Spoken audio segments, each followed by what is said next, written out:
예, 칠선의 이해찬 의원의 당대표 출마 가능성이 제기되면서 민주당 당권 경쟁 구도가 출렁이고 있습니다.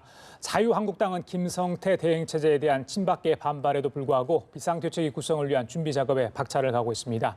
이 시간 최창렬 용인대 교수, 정태근 전 의원 두 분 모시고 정치권 이슈들 짚어보도록 하겠습니다. 안녕하십니까? 안녕하세요. 네, 어서 오십시오. 민주당 전당대회 8월 25일, 글쎄요, 시간이 50일 정도 남은 것 같은데 어떤 분들이 당대표에 나설지를 두고 여러 얘기가 지금 계속 나오고 있습니다. 지방선거 이후에 당대표 누가 될지, 그리고 공천권을 갖는다, 그런 의미에서 굉장히 많은 관심을 갖는 것 같습니다. 일단 이해찬 의원이 과연 나올까? 글쎄 이해찬 의원 측에서는 아직 정한 게 없다, 이런 이야기인데 가능성 있다고 보십니까? 저는 가능성이 있다고 봅니다. 지금 이제 더불어민주당의 이 당 지도부를 뽑는 대표와 이 최고위원을 뽑는 전당대회이지 않습니까? 이 전당대회가 일단 두 리그로 나눠서 이번에 이제 하게 됐습니다. 그래서 여러 명이 거론되는 것 같아요. 이해찬 의원은 물론이고 5선, 4선, 3선, 재선까지 이렇게 전체적으로 구도를 보면 이제 이른바 친문 진영이라고 볼 수 있는 이제 이해찬 의원 같은 경우가 뭐 다 알려진 바와 같이 대표적인 친문 진영이라고 봐야 되고. 또 비문 진영 이렇게 나눠져 있는 것 같습니다 지금. 그래서 일단 관심은 친문 진영 내에 이 주자들이 과연 정리가 될 것인가. 친문 진영 내에서도 또 이제 박범계 의원이나 또 이런 분은 또 이 교통 정리에 대해서 아주 부정적인 이제 견해를 가지고 있고, 송영길 의원은 일단 뭐 친문으로 분류되는 인사는 아닌데 역시 이 송영길 의원도 아주 부정적이고요. 지금 이제 대표적으로 전해철, 최재성, 김진표 의원 이런 분들은 일단 교통정리를 한다라고 얘기를 하고 있는 상황이에요. 예. 이정걸 의원 같은 경우는 뭐 친문으로 분류된 인사는 아닌데 자기의 모든 정책 역량을 쏟아붓겠다라고 이미 선언을 한 상태고, 박범계 의원도 선언한 거나 마찬가지인데 지금 말씀처럼 이해찬 이제 전 국무총리가 이른바 우리가 뭐 친노의 좌장 이렇게 얘기를 많이 하지 않습니까? 이해찬 의원이 만약에 나온다면은 이 전반적인 구도가 좀 바뀔 수 있을 것 같아요. 그래서 일단 관전 포인트는 과연 친문과 비문을 이렇게 나누어서 자꾸만 계파 갈등을 보이는 게 과연 옳은 것인가에 대한 관점이 하나 있죠. 왜냐하면 정당의 계파 갈등은 굉장히 자연스러운 거죠. 이걸 뭐 너무 부정적으로 볼 필요는 없는데, 일단 이번에 선거의 의미는 민주당의 압승이라기보다는 수구정당인 제1야당 자유한국당에 대한 패배로 우리가 의미를 해석한다면요. 민주당이 지나치게 원구성도 앞두고 있고 여러 가지 지금 뭐 국내외적으로 산적한 연도하고 경제도 굉장히 힘든 상황이잖아요. 야당은 개헌 문제, 선거구제 개편을 제의하고 있는 상황이고, 이 상황 속에서 친문과 비문의 어느 정도 이제 뭐 세력 다툼은 불가피하겠으나 지나치게 이게 친문 내부의 교통정리다, 친문 내 비문이다라고 간다면 국민들이 민주당에 대한 지지에 대한 생각이 바뀔 수가 있죠. 최근에 특히 이제 요 말씀을 더 드리면은 이른바 야당 혐오에 대한 반사 이익은 좀 끝난 것 같아요. 야당 혐오에 대한 반사 이익이 민주당의 승리, 그리고 제1야당인 한국당의 패배로 귀착이 됐는데 이제 더 이상 그 의미 별로 없는 거예요. 그러니까 일단 친문과 비문의 여러 가지 선거구도 이런 것들은 뭐 불가피하지만 그런 국민들의 시선을 잘 인식할 필요가 있다라는 말씀 드리고 싶습니다. 지금 이 시점에 여당의 대표라는 자리, 글쎄요, 중요하다고 할 수 있죠. 많은 분들이 그렇다면 문재인 대통령의 우중이 과연 당대표 선거에 반영이 될지 않을까, 이런 생각도 해보고요. 전반적으로 어떻게 보십니까? 지금의 구도에 대해서는.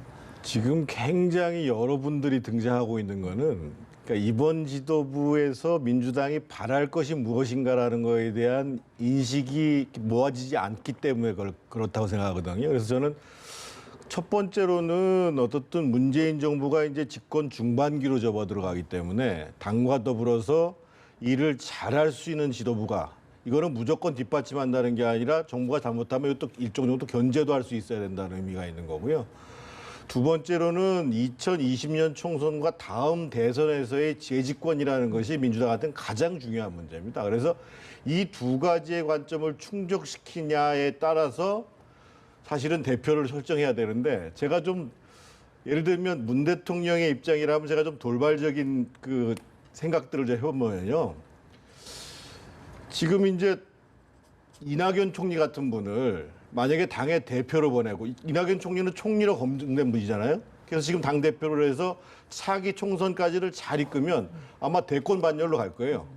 그리고 이제 지금 한창 논란이 되고 있는 김부겸 장관 같은 분들을 총리로 내보낸다는 거죠.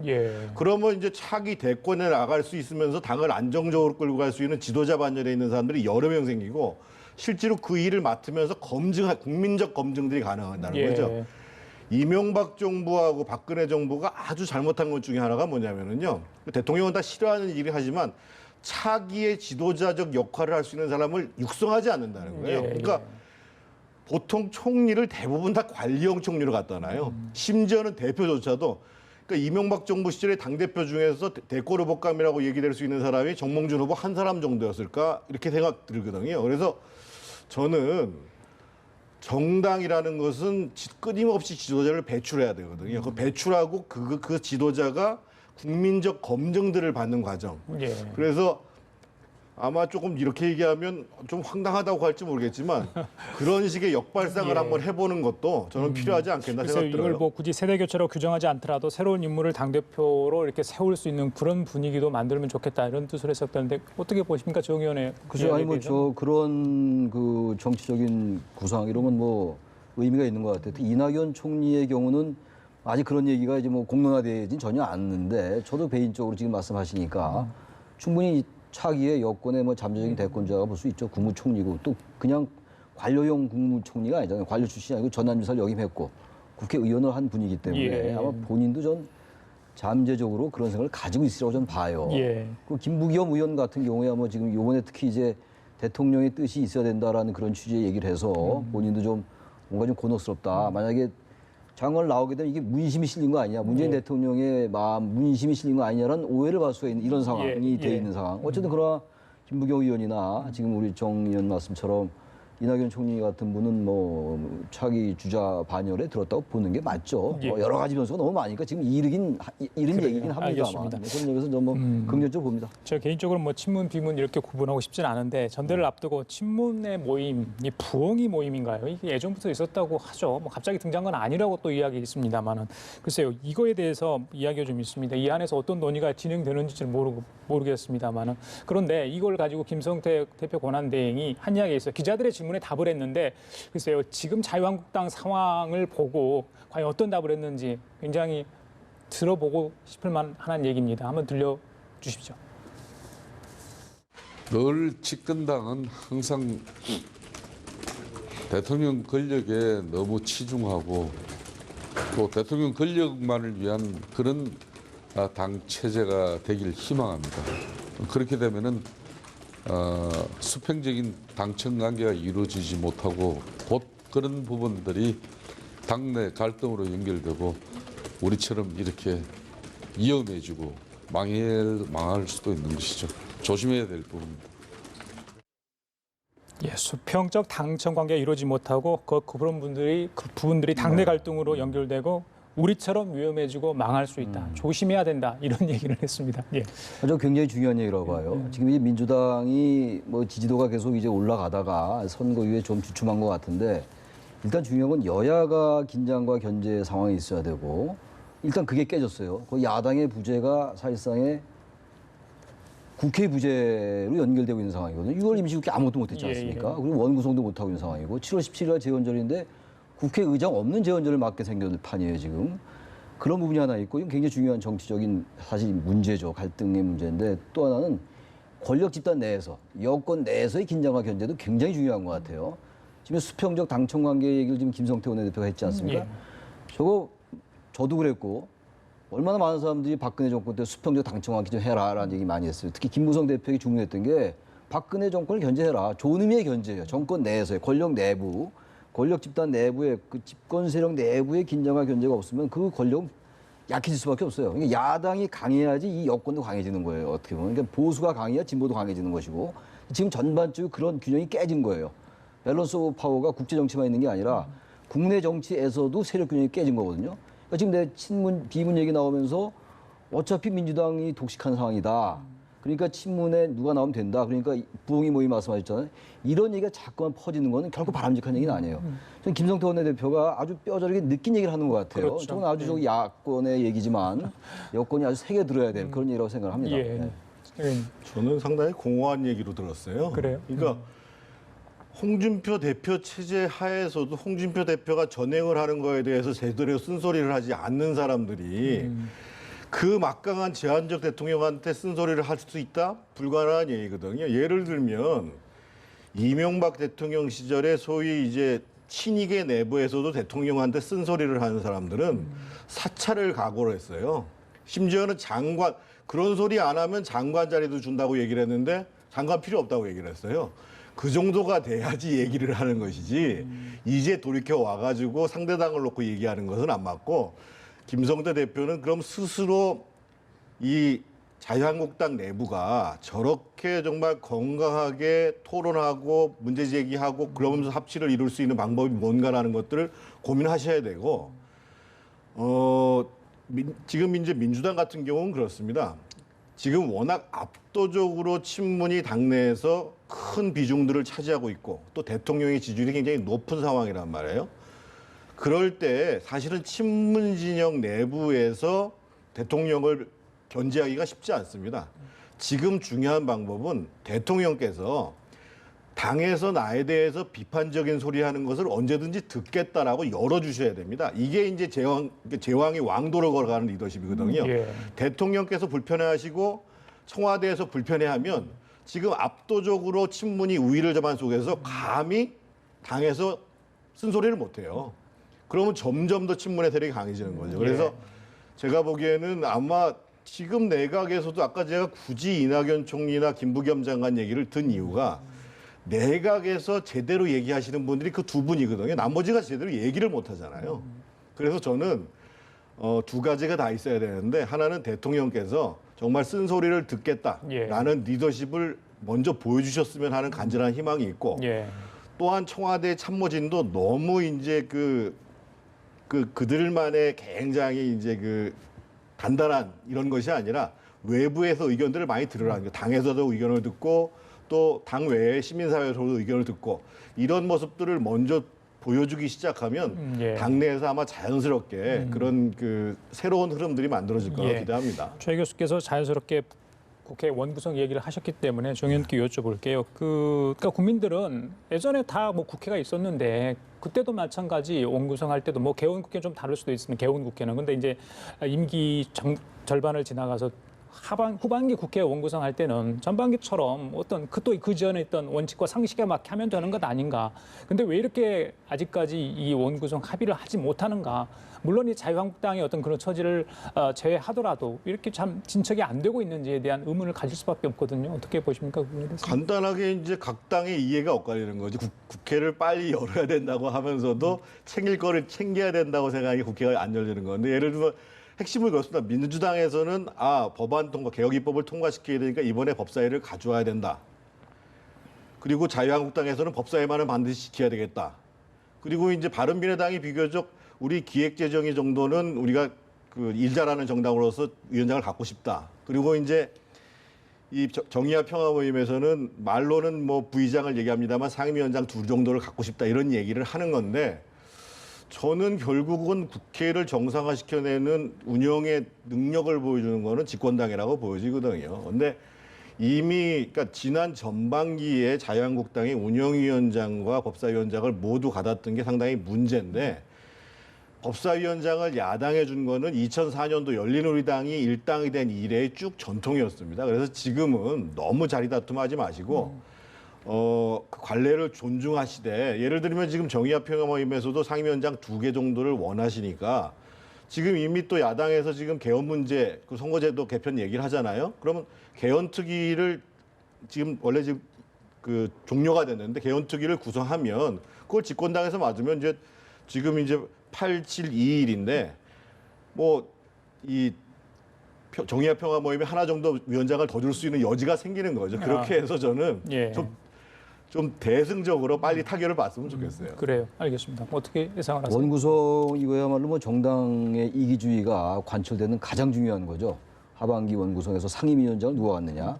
저도 과거에 국회에 있어봤습니다만 의원들 개개인들도요. 상임위원장을 떠나서 당내 의원들, 같은 당내에서도 뭐 의원 하시는 분이 더 잘 아시겠습니다만 어느 상임위가 이른바 노른자 상임위냐, 알짜 상임위냐, 이거 굉장히 따지더라고요. 뭐 지금은 모르겠어요. 제가 있을 때 꽤 오래전 얘기인데 뭐 지금도 큰 변화는 없을 거라고 보는데, 아무튼 그때 제가 보니까 국회에 어떤 상임위 가면 뭐 어떤 민원을 해결할 수 있다. 예를 들어서 뭐 국토교통부 같은 경우가 지금도 마찬가지인 것 같습니다. 지역에 여러 가지 뭐 이제 사업 같은 것들 할 수 있는 상임위가 어디냐 이런 걸 많이 따진단 말이에요. 특히 요즘 또 교문위 같은 경우가 인기 상임위고 그러니까 이런 것들이 단지 당 8대 7대 2대 1이라고 말씀하셨는데 이런 건 당의 문제인 것이고 이건 사실 뭐 정당적 관점에서 무조건 관철시켜야 되는 부분, 특히 법사위나 운영위 같은 거 지금 여야가 계속 이거 가지고 쟁투하고 있는 상황 아니겠어요? 당내 의원들의 또 이해관계가 많이 엇갈려 있어요. 또 도시 지역을 지역구로 둔 의원과 농촌 지역을 지역구로 둔 의원 간에 또 이런 게 어느 상임위가 또 다 엇갈리고 말이에요. 이해관계가. 그러니까 이런 것들 원내대표가 조정을 해야 되는 거거든요. 그러니까 이거 원구성은 사실 국회 일의 거의 반인 것 같아요, 제가 볼 때. 이게 잘 되면 일단 출발이 순조로운 건데. 그렇죠. 근데 지금 이제 그 상임위원회인데 아예 원구성 자체가 안 되고 있으니까. 예. 과거에 DJP 연대 끝난 다음에 총리 인준하고 이건 좀 다르긴 합니다만 그때 얼마 시간이 많이 걸렸어요. 그러니까 예. 지금 특히 한국당이 말이죠. 예.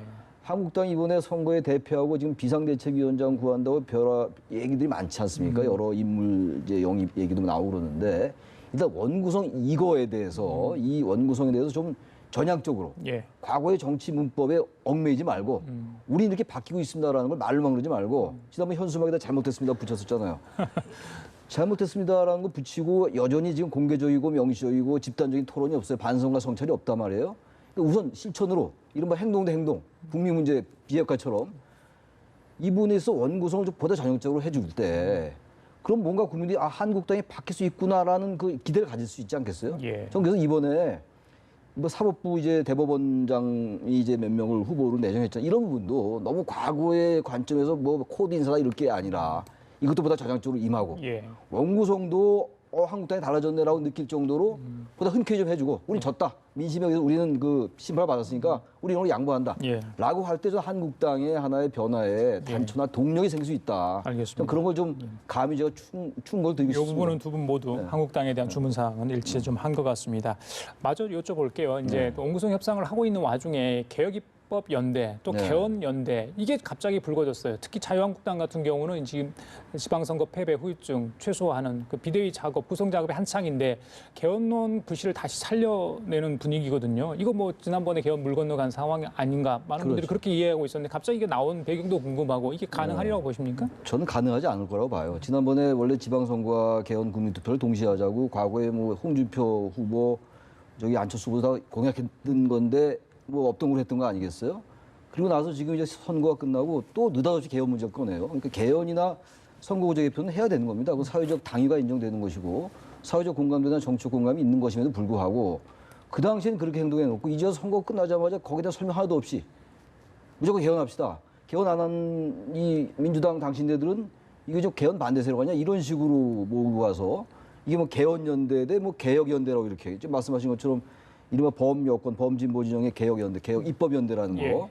그러니까 여기 이제 개헌이란 그 이제 화두를 가지고 개헌연대를 또 하려는 것 같아요. 그러니까 범야권의 연대 같은 거.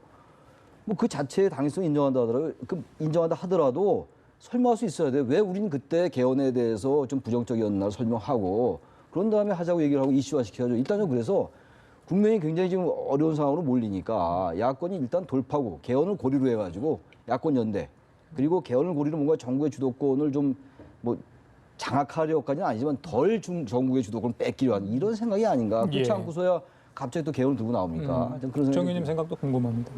저는 두 가지를 말씀드리고 싶은데요. 일단 집권당에서 이 문제를 가지고 너무 야당을 타박하지 말고 정말 개헌도 필요하고 개헌과는 또 별개로 선거제도의 변화가 필요합니다. 지금의 선거제도는 대의성을 잘 반영하지도 못할 뿐만 아니라 지금 그 구조적인 이 대립적 정치 구도를 해소하지 못하고 있거든요. 그래서 이 정도 타박한 걸로 충분하고 이참에 개헌 문제는 해결이 잘 안 되더라도 선거구제, 그것이 뭐 중대선거구제든 비례성을 강화하는 뭐 연동형 비례대표제든 우리 정말 국회에서 한번 논의를 하자. 그래서 다음번 총선부터 한번 적용해보자.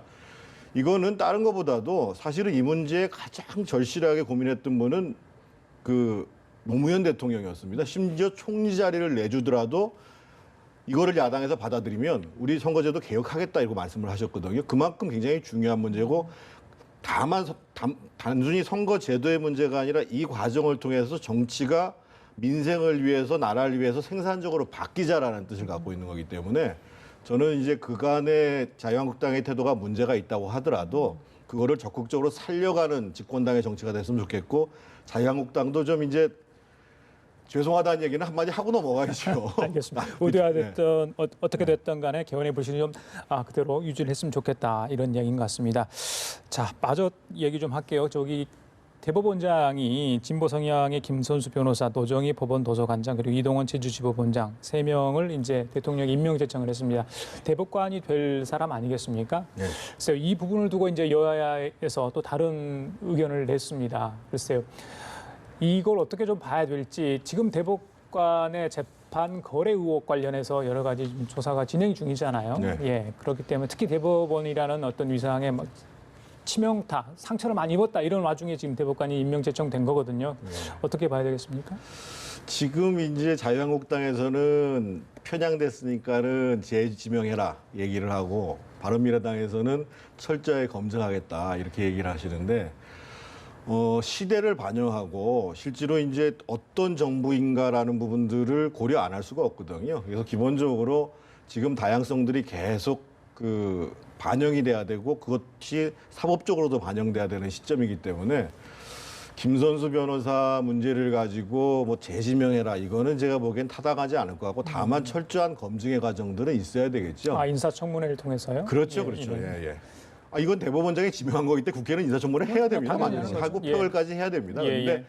이번에 좀 아쉬운 거는 이제 김선수 변호사를 이제 그 제조 경력이 없는 사람으로 파격적으로 등장을 시켰고 특히 이제 노동법 전문가인 사람을 등장시켰다라는 측면에 있어서 이 법원의 다양성을 가져오는데 상당한 의미가 있어요. 그리고 한편에 있어서는 또 보수적인 이동원 그 법원장, 제조법원장을 했잖아요. 그리고 이제 여성을 한번 등장시켰는데 조금 정무적인 고려를 했다고 한다면, 그러니까 이번 과정을 통해서 공교롭게도 대법관 구성에서 소위 보수적인 분보다 진보적인 분이 한 분 많게 돼요. 많게 돼서 예를 들면 지금 그 노정희 후보자 같은 경우에 또 지역적으로도 광주 출신입니다. 그러니까 호남 출신 둘을 이번에 지명하게 돼요. 그러니까 이동원 법원장은 그 논산 출신이고 그래서 아마 김명수 대법원장이 좀 여성이면서도 좀 중도에 가까우면서도 호남 지역이 아닌 지역을 택해서 만약에 이번에 후보자로 지명했다라고 하면은 훨씬 더 동의를 받기가 쉽지 않았겠는가. 그리고 김선수 변호사 문제가 좀 덜 불거졌지 않았겠는가 했는데 예. 이게 공교롭게도 이제 지역적으로도 이념적으로도 진보적인 사람을 2명을 이제 배치하게 되는 문제가 생기거든요. 그래서 그 점이 아쉽고 아마 검증 과정에서 야당이 상당히 강하게 나오는 것은 불가피하다고 봐야 예, 됩니다. 대법관들의 중립성 글쎄요. 어떻게 보십니까? 지금 이제 보수와 진보와 중도가 이제 세 분이 임명이 되면은 중도와 진보가 훨씬 많아집니다. 중도 포함해서. 그리고 이제 3명이 임명이 되면은 대법원장 포함해서 문재인 대통령이 임명한 사람이 8명이 돼요. 그 이명박 박근혜 대통령이 임명한 사람이 6명이 되는 결과가 되거든요. 근데 문제는 이런 겁니다. 지금 보수와 진보 중도의 균형이 필요한데 그것보다도 물론 그거 중요합니다. 거긴 뭐 공감하는데 이 한국 사회의 변화라는 게 있어요. 그러니까 우리는 사회만 그런 건 아닌 것 같습니다. 안보, 성장, 국가 이런 전통적인 가치관들이 있잖아요. 그게 이제 중요한 거예요. 민주주의의 하나의 필요 조건일 수 있죠. 이것도 중요하지만 개인의 자유, 인권, 여성의 가치, 예를 들어서 무슨 소수자, 사회적 약자 이런 쪽의 어떤 그 탈물질주의적 가치관 이런 것들이 크게 변하고 있는 거거든요. 저는 그런 관점에서 본다면 이걸 예. 너무 보수, 진보, 중도의 잠깐 이렇게 균형을 맞출 게 아니라 물론 예. 그것도 중요하지만 그렇죠. 이 사회가 점점 어떤 우리 삶의 질의 문제, 최근에 그 헌재에서 대체복무제에 대해서 병역법이 헌법 불합치 판결을 내렸잖아요. 이런 건 뭐냐면 과거에는 잘 상상이 어려웠던 것들이거든요. 예, 예. 일단 이 우리가 사는 생활이라는 게 점점 사회적인 약자, 소수자 배려 그리고 가치나 이념의 변화 이런 것들을 반영하는 거라고 저는 생각하기 때문에 물론 문재인 정권이 진보 정권이기 때문에 진보 성향의 대법관 후보자들을 내정한 것 같긴 합니다만 예, 예. 나중에 또 바뀔 수 있는 거니까 임기가 6년이니까 말이죠. 전 중요한 건 그런 면에서 이번 그 인사는 물론 약간 이제 우리 정 의원 말씀처럼 뭐 그런 부분을 지적할 수 야당이 반드시 지적할 겁니다. 자유한국당이 무슨 코드 내정 아니냐 이런 얘기를 했어요. 논평을. 예. 그렇다 하더라도 이건 좀 긍정적으로 전향적인 판단으로 보고 특히 이제 사법농단이라는 얘기가 계속 나오고 있는 거 아니에요. 양승태 대법원장, 전 대법원장. 그런 것들에 대한 그 지금도 말씀하셨습니다만 그 김명수 대법원장의 상당한 정무적 판단도 있는 것 같아요. 그래서 뭔가 대법원도 변하고 사법부도 바뀌게 되고 왜냐하면 세 분이 한 명도 법원 행정처 출신이 아니에요. 되게 법원행정처가 엘리트 코스인데 그렇죠. 전혀 아니란 말이에요. 예, 예. 뭐 서울대는 한 분 김선수 이제 변호사 서울대 출신한데 그러면서 볼 때 분명한 시그널 이렇게 변하겠다란 그런 걸 분명히 바란 거다 청와대. 저는 그런 점에서 이번 인사는 내정되고 뭐 청문회에서 상당한 진도를 겪을 것 같은데 예. 상당히 저는 개인적으로 알겠습니다. 긍정적으로 평가하고 싶습니다. 기존의 문법과는 다른 어떤 인사 임명 제청이었기 때문에 인사청문회 과정 또 국회 본회의 과정에서 어떤 결과가 나올지 좀 지켜보도록 하고요. 자유한국당 얘기 좀 하겠습니다. 자, 비대위원장 합축 작업이 한창 진행 중입니다. 17일쯤 확정이 된다고 하죠. 일단 40여 명이 후보군으로 일단 거론된 것 같습니다. 자천 타천이 된 것 같은데 그래서 자천은 잘 모르겠어요. 근데 본인의 의사가 과연 무릎 고고 나서 이 이름들이 거명되는지는 모르겠는데 일단 주말까지 대여섯 명으로 이렇게 선별을 하겠다고 합니다. 혹시 최 교수님 연락 온 거 없습니까? 제가 연락이 옵니까? 예. 자, 최장집 교수 예. 그리고 도올 김용욱 선생님 그리고 이국정 교수 이정미 전 재판관. 그래서 여러 명이 지금 나오는데 그 전에는 일단은 뭐 김명준 교수도 나왔었고요, 그렇죠? 김종인 전 대표도 나왔었고, 근데 이제 이번 주는 다른 인물들이 계속 거론되고 있어요. 그래서 어떻게 봐야 됩니까? 저는 그 중에서도 이정미 전 재판관. 예. 저는 그분에 대한 결례인 것 같아요. 이정미 전 재판관이 이제 박근혜 전 대통령을 파면했잖아요. 작년 3월 10일이죠. 근데 여러 명이 거론되고 있으니까 지금 아까 말씀하신 것처럼 아주대 그 의대에 이국정 교수까지 거론돼. 그러니까 뭐 어떻게 될지 모르겠어요. 전 전혀 모르니까 거기에 대한 정보는 없는데. 그런 인사 어떤 하마평을 보고 국민들이 어떻게 생각할까? 설령 한국당을 지지하는 유권자 분들이라 하더라도 저는 그래서 그건 그냥 나온 얘기일 수 있다고 보는데 비대위원장이 어느 분이 되겠죠. 근데 어쨌든 그만큼 이제 그 한국당의 고민이 배어 있는 거라고 봐야 되겠죠. 그런 분들이 거론되는 걸로 볼 때. 근데 아무튼 중요한 거는 한국당이 제가 아까 원구성 경우도 그렇고요. 뭔가 국민들에게 우린 이렇게 바뀌고 있습니다라는 걸 보여줄 필요가 있어요. 그게 중요한 것이지 비대위원장이 저는 그중에서 누가 되더라도요. 상당히 저는 하기 어려울 것 같아요. 왜냐하면 선거도 너무 많이 남았고 예. 또 지난번 김정인 비대위원장 민주당 때 그때는 문재인이라는 확고한 대권 주자가 있었어요. 그분이 이렇게 밀어주고 이제 배경이 돼줬단 말이죠. 그때는 총선 바로 앞이었고 지금 총선도 너무 많이 남았고 그리고 지금 이렇다 할 대권자도 없어요. 리더십이 없는 거예요. 과연 그런 아무리 누가 온다 하더라도 과연 이걸 해낼 수 있을까? 공천에 관련된 문제는. 저는 그래서 상당히 정말 이게 잘 돼야 될 텐데 한국당이. 같은 얘기인 것 같습니다. 그러니까 선장을 아무리 유능한 선장을 뽑더라도 이 배가 난파 직전이고 배가 지금 튼실하지 않은 상황인데 배를 지을 선수들도 사실 많지 않은 것 같고요. 제대로 해줘야 되는데 글쎄요 어떻게 보십니까? 전반적인 상황에 대해서는? 최 교수님 말씀과는 다르게 저는 지금 바른미래당이 자유한국당이 별로 고민이 없다, 고민을 잘 안 하고 있다고 생각한다는 거죠. 일단 순서가 잘못됐어요. 비상대책위원회라는 것이 언제까지 어떤 권한을 갖고 무엇을 할 거냐는 것을 합의를 봐야죠. 그래서 그것을 의원총회를 통해서 통과시키거나 또는 지금 전당대회를 열 수는 없으니까 상임정국위원회를 열어가지고 그 권한을 부여할 수 있는 비대위를 구성하겠다라는 부분들에 대해서 합의를 해내야 됩니다. 그러니까 지금 자유한국당은 인물도 바꿔야 되고 사람들의 행태도 바꿔야 되고 그리고 보수의 가치를 재정립하고 정책도 바꿔야 되는데 그러면 그것들을 할 수 있는 비대위의 권한을 언제까지 어떻게 줄 것이냐. 이 문제에 대한 합의가 존재하지 않는 이상 저승사자가 와도 이걸 해결 못해요. 그래서 저는 이 문제를 먼저 합의를 봤으면 좋겠고 그리고 그런 속에서 지금 여러분들이 지금 무슨 거론이 되는데 지금 상황에서는 정말 삼고초려를 해도 잘 안 옵니다. 그래서 그런 것에 대한 합의를 전제로 해서 정말 마음을 모아가지고 정말 꼭 괜찮다는 분들.